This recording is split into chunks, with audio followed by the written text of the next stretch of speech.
Okay, I want to share with you new work today. And this is an article that just came out in Science, which is a feminist journal. And it's co-authored with Lang Yung, who is my colleague at USC. This is an article on feminists. The title is Feminist Refugee Epistemology, Vietnamese and Syrian Refugee Artwork. For those of you who are not familiar with critical refugee studies and are here for extra credit or whatever, let me just say a few minutes, just take a few minutes to talk about it. One is the critical refugee studies approach is to move away from this notion of the refugee crisis, right? Looking at refugees always as a crisis for the nation state. To move away from the refugee crisis approach that treats the refugees as a problem to be managed by states via humanitarian organizations.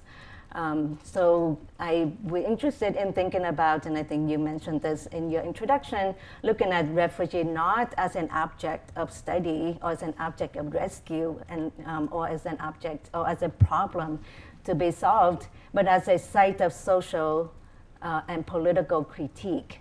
What that means is that I'm interested in thinking about how if you are to examine the refugee as a figure, it would make visible the connections between Western interventions in the global South, right? So it's a site of social political critique. It opens up for us aspects of the geopolitical conditions that have been erased. The second aspect of the critical refugee studies component is to think about, as you also said, Kevin, to focus on the survival practices that play out in the domain of the everyday. That is to focus on refugee life. And so this project it's more the second component, is to look at the ways in which refugees have continued to maintain, to survive, and to even create joy in the everyday life. And I want to, so we'll begin with, some images to let us move on to think about what it is that we are arguing against. So we good to go? Yes, okay. My colleague Lang and I we were able to have this, we got a grant to work at this workshop with the group that eventually became the Critical Refugee Studies Collective, and we worked at UC Irvine. And among the many conversations that we had was, we were just really concerned about, we think about as damage-centered representation of refugees. So if you turn on the news, look at anything on refugee, you will see images of refugees as defeated, as depleted, as broken, as dead. And as refugees ourselves, we're very, very troubled by that kind of representation. And we also, another example I wanted to share before I show you some of the images, was that we had gone to a museum that features photographs of refugees. This was at a very fancy place in Los Angeles.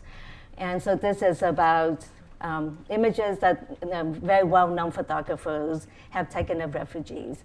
And first of all, this museum is in a very exclusive place that costs $25 to park. So I don't imagine that they were, really expecting refugees to come to see this representation. So it's always about who are the representations for, what is the ideological purpose that it serves. But among the exhibits at this museum was a virtual kind of, one of those virtual reality kind of display. So what that means is that you can get into this booth, you put on this earphone, you turn on this thing, and then you are in the middle of refugee life. Right, so you sit on this chair, and then you turn around, you see a child crying, and you see nothing, houses burning. It was, in my opinion, very obscene. But everyone else, oh my gosh, I feel like I know the refugee. I know what it's like to be a refugee, and thank God I'm in America. And I'm exaggerating a bit, but it's not so far from the, from the reality. Is that one of the ideological work that those kinds of representations do, it makes most people feel that I am so grateful to be American, and I'm so glad I'm not there. So that's not what I'm doing. Okay, so I wanted to, and so this is the two kind of iconic images, but I have also used to I have selected these particular images in order to, as you can see, kind of displays the damage center perspective. So the first one, the top one, is from Phan Thị Kim Phúc, 1972. Many of you may have seen this. It's called the napalm girl. This was a Vietnamese girl that was burned by napalm, and she ran. She's running down the street because she was on fire, literally. And the photographer had just captured that image.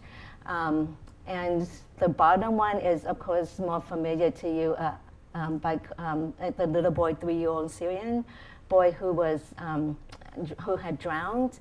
And they found him on the beach of Turkey, and this was in 2015. And so both of these images are representation of very iconic images. So the top one you can really see, but their wings on her shoulders. And then at the bottom, as you should be able to see, he's flipping. He's doing the birds this sucks. So both of these images, of Kim Phúc screaming, flailing, running naked down a Vietnamese road after a napalm attack in 1972. And then you have the lifeless body of drowned toddler Alian Kurdi lying face down at Turkish beach in 2015. These were very powerful, iconic images focusing relentlessly on the trauma and spectacle of war atrocities. And what we were concerned with is just the freeze framing of the victims in time and space, right? So Alian Kurdi will always be, you will always see him in this moment. You would not ever think about asking who was he before, what was his favorite toy, what did he like to eat? You don't ever think of him in those moments before. You think of him always on the beach, right? So the freeze framing of suffering, okay, in Western media of and you also, Phan Thị Kim Phúc, of course, has a life before this and a life afterwards, but she will always be remembered as the napalm girl, right? So the freeze framing of the victim in time and space, prolonging their pain and agony in perpetuity.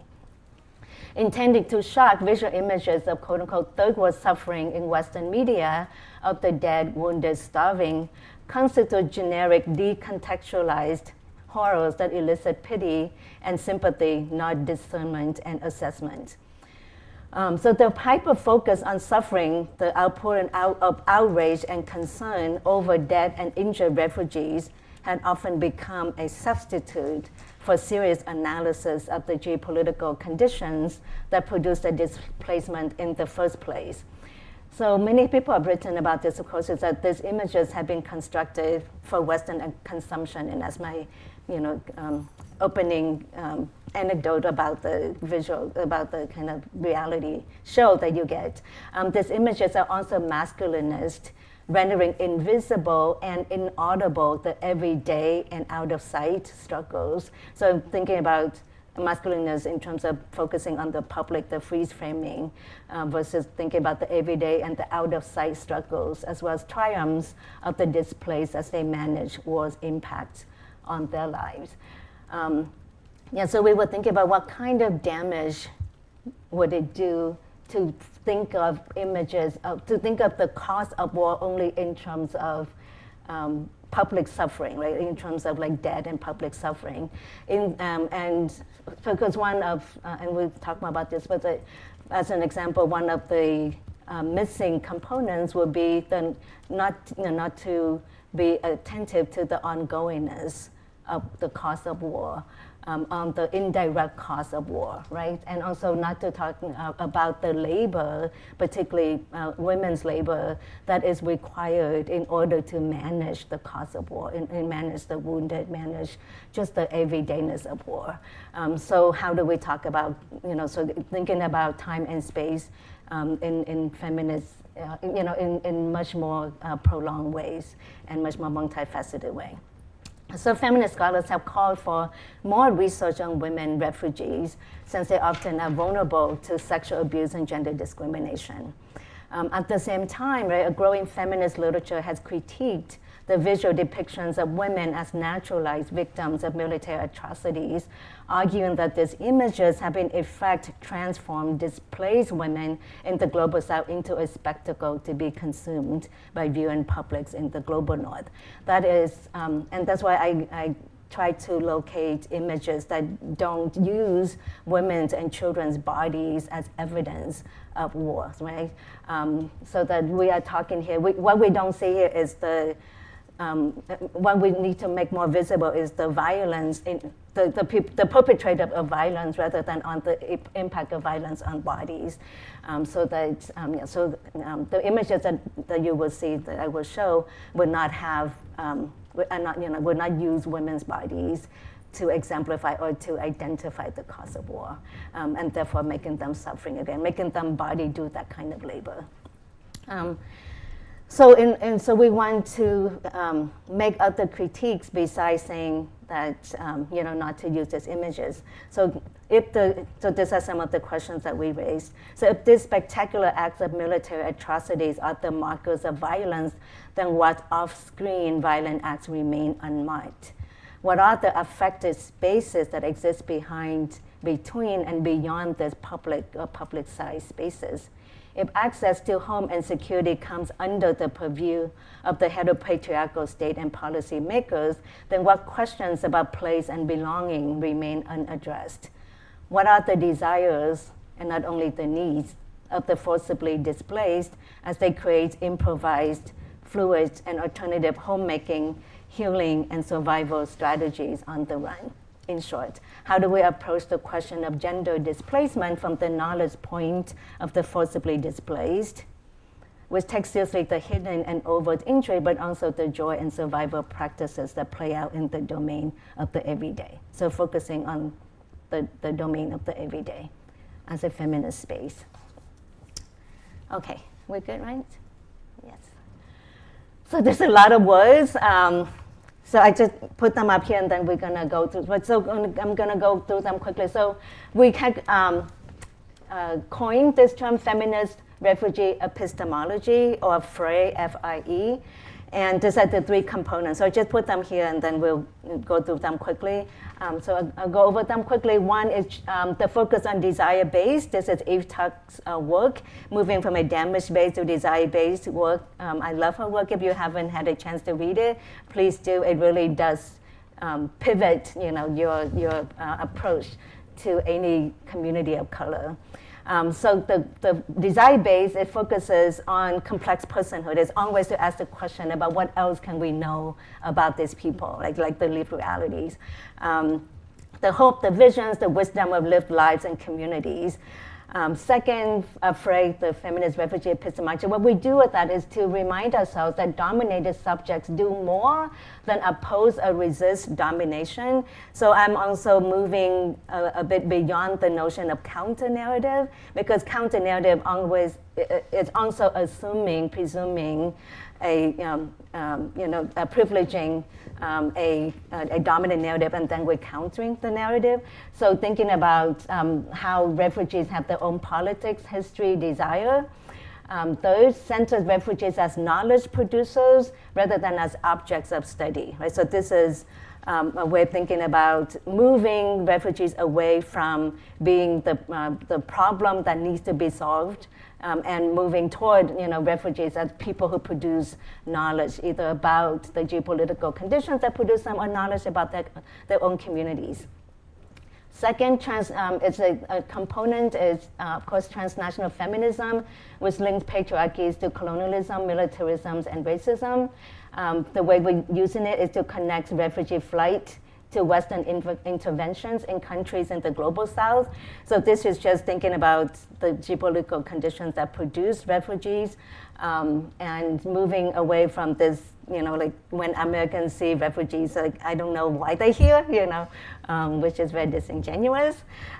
So the third one is feminist analysis, focused on how war and displacement affect the everyday, intimate, and private spaces, the out of sight, unseen, and unspectacular. Okay, so in short, Freud re-conceptualizes war displacement as not only about social disorder and interruption, but also about social reproduction and innovation. Freud relies on a feminist refugee analysis that in Palestinian scholars Nadera Shaulu-Kevorkian's words that draws our awareness to routine, intimate, and private sites where power is both reproduced and contested. So our focus is not on women's lives per se, but on the intersection between private grief and public trauma. So invoking the intimate politics of the everyday, Freud does more than critique Western media representation of refugees. It underlines the refugee-rich and complicated lives, the ways in which they enact their hopes, beliefs, and politics, even when they live military lives. Okay, so I have more things, but I'm going to go ahead and move on. So a few words about why the focus on Vietnam and Syria. And I just finished teaching this huge class at UCSD. If you're a public institution, like 400 students. And one of the key arguments that one of the key approaches, ethnic study approaches that I have tried to teach them is to always historicize, always, connecting, how do we connect the dots, right? So that we bring histories together. And so in this paper, we use the lens of Freud to examine the artwork of Vietnamese and Syrian women artists. And our juxtaposition of Vietnam and Syria is due to one, like this notion, these are two images of, quote unquote, the Vietnamese boat people and the Syrian boat people. With the left-hand side, of course, is the Vietnamese boat people, and the right-hand side is the Syrian boat people. And I wanted to just say how this came about. And for those of you who are familiar with the Vietnamese community, they're not the most progressive community that we can think of in terms of, engaging with other communities of color. There's a number of reasons for that. So when there was this backlash against Syrian refugees coming to the U.S., which you may be familiar with, soon after, like between 1915 and now, and there was on this, like, we don't want Syrian refugees to come, and you have all of these, right, politicians standing up and saying, not in my state, and certainly current president said, not in our country. So amidst this anti-Syrian refugee hysteria, the Vietnamese were among the few people who wanted to welcome Syrian refugees into the U.S. So this took the form of raising money, for Syrian refugees, trying to sponsor them in Canada, and even lobbying politicians to allow Syrian refugees to come into the U.S. So that was something that I had noticed, and I wanted to figure out why was this why were they interested in the Syrian refugees? And doing more research and just talking to the people in the community is because they felt they sensed a recognition with the Syrian refugees because they felt that these were fellow boat refugees, right? And so the images that they saw online and in the media were images that they themselves would claim to be their own history, that is, of being boat people. And in another paper, I have written more about what these images of the Syrian boat people did for the Vietnamese community, because it began a conversation between parents and children about the boat people experiences, or it just created more conversation. The younger Vietnamese, and as well as the older Vietnamese was much more willing to share about their experiences, something that they had kept to themselves because of, all of the pain and the trauma that people had experienced. So one of the reasons for juxtaposing this community is just this very kind of bringing, kind of this very, very familiar images of the boat people that were in the media. And but it's also historical, and I won't go over this because I'm not as ready to talk about them. But just a quick look in terms of the historical connections is that Syria and Vietnam, of course, share a past with French colonialism, and so I also realized that the Syrian at the time when they were colonized by the French were also communicating with Vietnamese nationalist revolutionaries in order to think about ousting the French. So there was like that long history going back. And of course with US militarism in Syria and in Vietnam. In the 1950s, for example, the Americans, the CIAs that whole decade was trying to overthrow the Syrian government. So there's ongoing connections. And I'm really interested in body counts, if you had read it, really interested in making these connections. And so there are clear connections between these two communities. So the question is always, why are we here together in one space? That should be a historical question. It's not just an accident. Okay. So this, we are looking at, I'm only going to share two images with you and then analysis of them. But we are looking at, we're looking for artists who work in different mediums, and in particular artists who reimagine the interiority of refugee lives, so thinking about the inner life of the refugees, and who work with ordinary objects, such as letters. This is what I'm going to be talking about.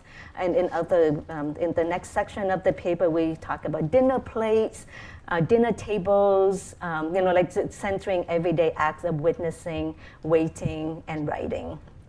Okay. So this next section is what the subsection is called epistolary art. So looking at art that deals with letters, and so I do a little bit of thinking about what the letter has become an emblem of the private, right? A form of intimacy intended for a single reader. As such, the personal letters intimately identify with the body, especially the female body, and the terrain of the emotions. So we depart from the idea that letters are primarily private documents, and instead treat them as discursive, performative, and politicized spaces within and through which writers expound on the complexities of history and memory, and displacement and emplacement. So we did some of the theorizing about letters just to make the point that we want to think about letters as a site through which to examine, refugee life, and using two artists and see how they have made use of letters in the respective installations. Okay, so I don't know any of you have seen this art piece before. Okay, so let me explain. First, the artist is Trinh Thach. She is from Orange County in Southern California, which is in the Little Saigon community. The Little Saigon is considered like the capital of the Vietnamese diaspora outside of Vietnam. So first, to think about refugee artwork, refugee artwork produces an important alternative archive of critical remembering in the face of erasure and threat, and how it creates identity and community for each other. So so let me talk a little bit about this. So this was created and featured at the Vietnamese Focus Generations of Stories. It was an exhibit in Orange County, California from September 2015 to February 2016, and it's a tribute memorial to the Vietnamese. So you can see the exhibit is the one that hangs from the top. So this is a tribute memorial to the Vietnamese children who went missing at sea at the height of the boat people exodus in the 1980s. Okay, so she. Trinh Mai was looking through the archive at the Southeast Asian Archive, which has a lot of Vietnamese oral histories, as well as many more ephemeral items from the refugee experience. So she was working through these materials, and she came across a box of letters. Okay, and this box of letters contained, these were letters from parents, and they were writing to an official, and some official, asking for information about their missing children. Okay, so these were parents whose children had gone missing during the flight, but they didn't know how to get in touch with them. So they wrote letters in, said, please, can you find our children for us? So, so she wanted to do something with these letters. So what she did with this exhibition is that if you see the white strips, right, you see the white strips? Okay, so if you are familiar with the Vietnamese funeral ritual, you would know that this long white strips is called the khăn tang, and it's something that family members wear around their head, and it may be in other culture as well. They wear around their head to identify themselves as the primary family members of the deceased. And so she uses that to hang, so she hangs this from the ceiling, and then she has reproduced the photos, because when the parents write these letters to this official, they had included photos of their children. So she had transposed the photos onto, as you can see, onto the exhibition, onto the installation. And on the back, she has used a typewriter, and she has typed in parts of the letters, right, that the had created in order to plead for any help in the return of their of their children. And so I read this first of all as a wake, right? As a wake, as a public memorial for the children who never had any public or familial memorial for themselves. And it's also a public wake in that as the people walk through this memorial, they are also participating in saying goodbye to the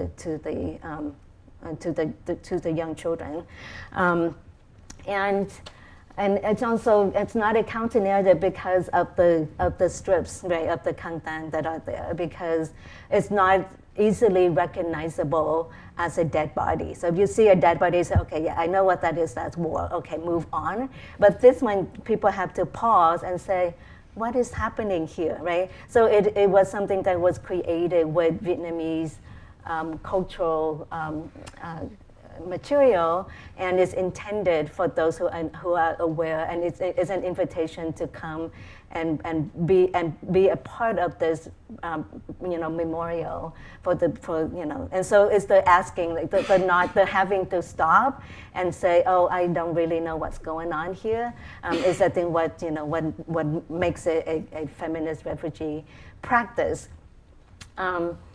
So this, this missing children comprise just a fraction of the hundreds of thousands of Vietnamese who disappeared during and immediately after the war, and whose lives were never given a definite ending. And so that's why the drowning of Syrian people in the sea evoked such strong emotions and memories for the Vietnamese, because many, even though they've been here now for over 40 years, so much is still unresolved, right? Especially in the terms of they disappeared or the missing.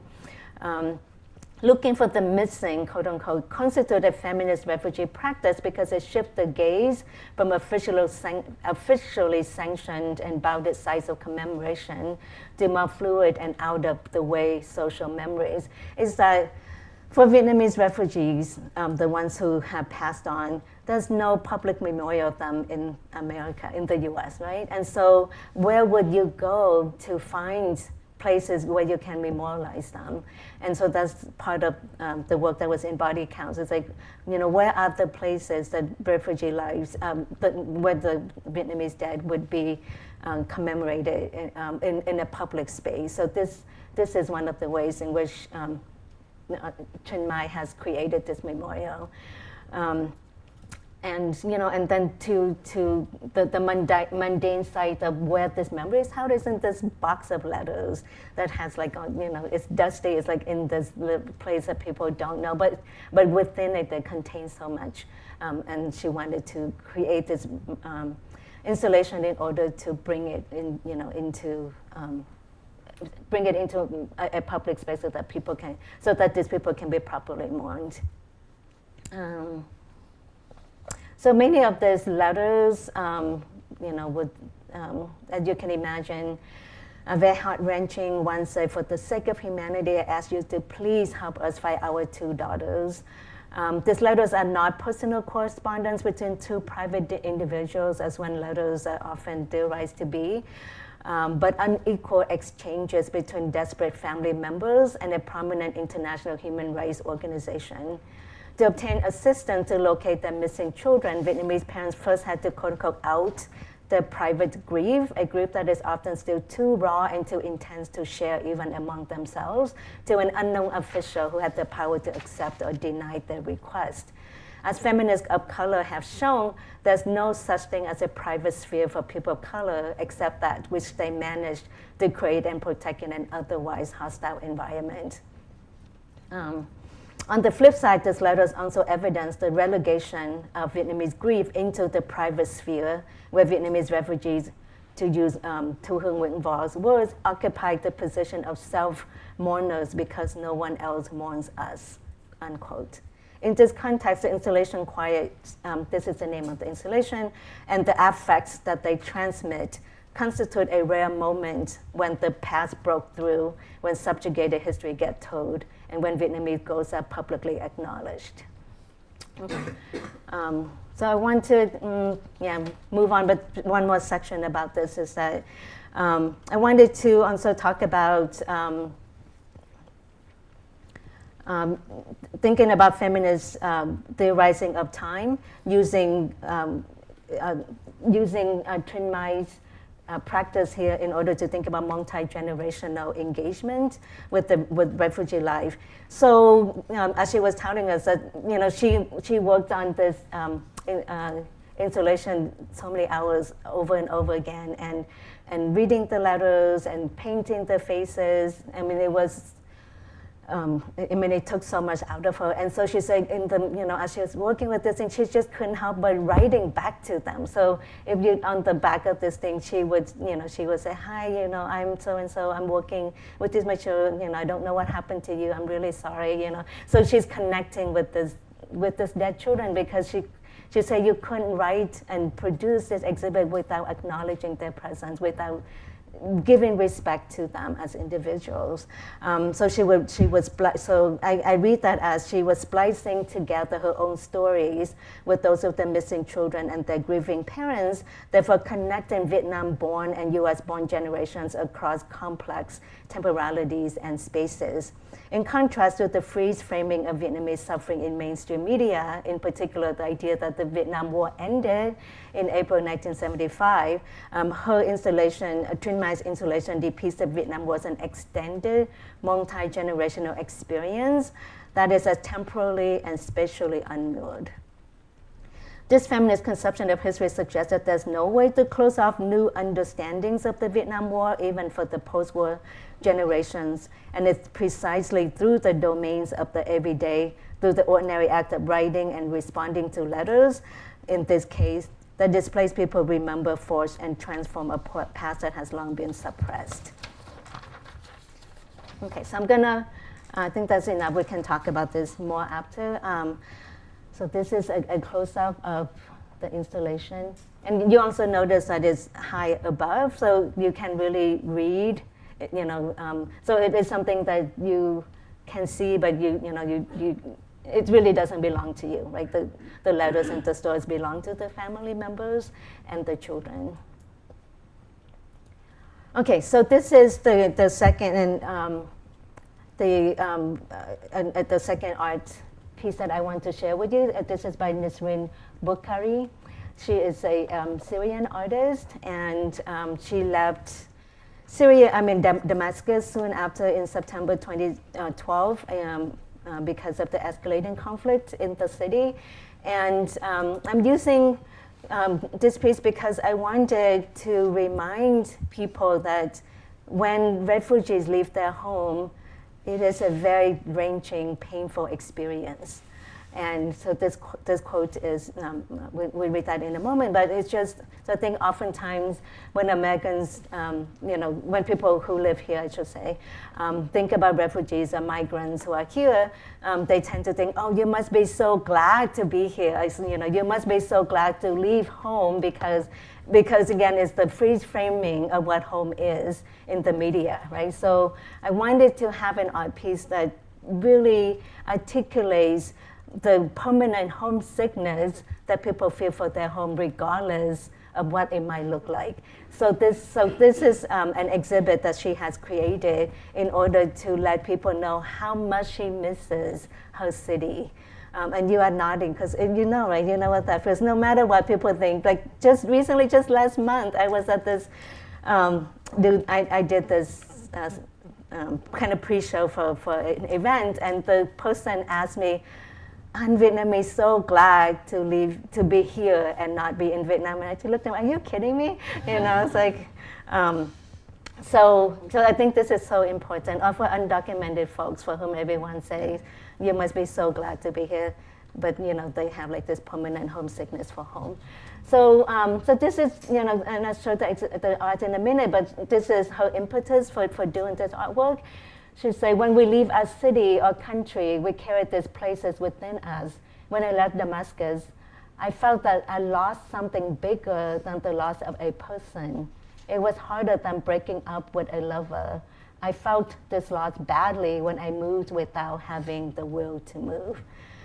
It's just like she puts, the personification of the city was just so moving for me when I read this. So here is the art. So she migrated to Vienna in September 2012 in search of an alternative space for her work and her life. But leaving one's home, even when it is planned and desired, is often a wrenching experience. Away from Damascus, she experienced a deep loneliness, and that's, we just read the excerpt from that. The personification of Damascus as her lost love and still longed for lover affirms the argument that the social is spatially constituted and cut off from her support networks that are located within and outside her family's structure. She still held steadfastly onto the memory and beauty of Damascus, her home place, in her mind. So to connect herself to her beloved city, she took to writing daily notes to her city, right? So this is a box of notes that she has written in the form of unsigned letters addressed to the city that she left behind about what was in her mind about the state of exile, the conditions in Syria, and the city that she lived in, among others. As she explains, these small notes, and you see at the end, let me feel that I'm still in relation with my place while I'm living my loneliness out of it. So this text of fragments, which reposition her in relation to her former home, form the content of this exhibit, an installation about a personal case study of a city. The setting is simple, so this is the exhibition. The letters are kept in its box, and then it just, frames with this, like this pretty doilies. And so the letter just said things like, "Dear Damascus, on this box I can say that this is my only free space to speak. Hope no one will burn it." The next one should say, the people are speaking silently, they are all dead. While this letter certainly allude to the violent conditions in Syria, they do not rely on suffering feminized bodies to do so. Instead, they tell the story of Syria from the perspective of the displaced and share not only what is wrong, but also what is right and desirable about the left behind but still treasured home. And this is, this is what the whole exhibit is. So unreceived letters, the title of the exhibit, also does not exceptionalize and therefore does not sensationalize the exodus from Syria. Just like the other, the quiet exhibit, her piece encourages the viewers to engage the art. So viewers invited to literally sit with the letters, reading, touching, thinking, reminiscing with them. As the viewers interact with these letters, they connect, the ideas that they might connect their own experiences of estrangement, loneliness, and missingness to those expressed on the notes. As they do so, they may create new spaces of belonging that link their respective communities. As such, Unreceived Letters elaborates on the meanings of feminist collaboration and the work of witnessing that is interwoven in it. Bukhari's attention to mundane and routine activities, writing and sharing letters, reiterates feminist refugee epistemology notion that the everyday is a space not only for oppression and domination, but also subversion and creativity. So I'm going to go ahead and conclude. So we have about, should I do one more section? So, yeah, do one more section? Okay, we have time. Okay, so just so the same, the other thing that I wanted to read from this is that scholars have documented migrants' use of letters to sustain contact with their homelands. However, in this exhibit, in Unreceived Letters, her letters are not meant to literally connect her to Damascus because they're not signed, they're not sent, or not received. And thus, these letters constitute a performative act or action that illustrates her concept of wanderism. So this is a concept that she writes about as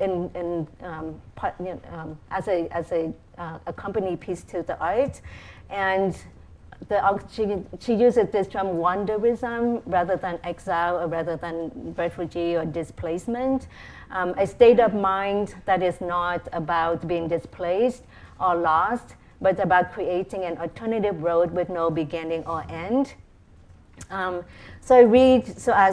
she explains, so I read, wanderism proclaims the point of view of those who have wandered, which departs from the idea of a fixed world and anticipate a connected new world in the process of becoming.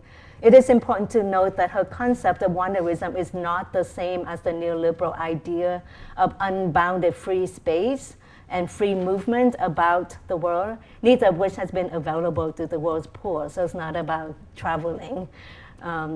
Rather, it captures a notable recent change in feminist critics thinking about exile. That is, the male modernist concept of exile's deterritorialization has been re-territorialized in feminist thought and given a new validation. So her concept of wanderism, as visualized in her installation, Unreceived Letters, demonstrates the feminist refugee epistemology concept because it perceives exile not as a stigma of marginality or homelessness, but a dynamic location from which to question the dominant order and enable new ways of knowing the world. Okay, so conclusion. So this paper offers a feminist approach to the study of refugees, again, not in the sense of focusing on women's lives, but in the sense of paying attention to the intersections between private grief and public commemoration, of listening for unsaid things by relying on other senses such as feelings and emotions that focus on interiority, and of looking for the hidden political forces within the site of intimate, domestic, and familial interaction. The tenets of a feminist refugee epistemology resist the objectification of refugees and their bodies, so that's really key. By illuminating as feminist interventions the epistolary acts in refugee art, this paper centers the diverse works of women artists that illustrate the gender dimensions of refugeehood and make visible the psychic and mature realities of refugee precarity. Collectively, their work prompts a reading of refugee interiority as a feminist, not feminized space, and the figure of the refugee artist as knowledge producer, not as informant. In short, feminist refugee artworks amplify the need to bring a visual art component to history, to engage other senses in our search for the stories and lives that are not publicized or made public, but are nevertheless there. Thank you.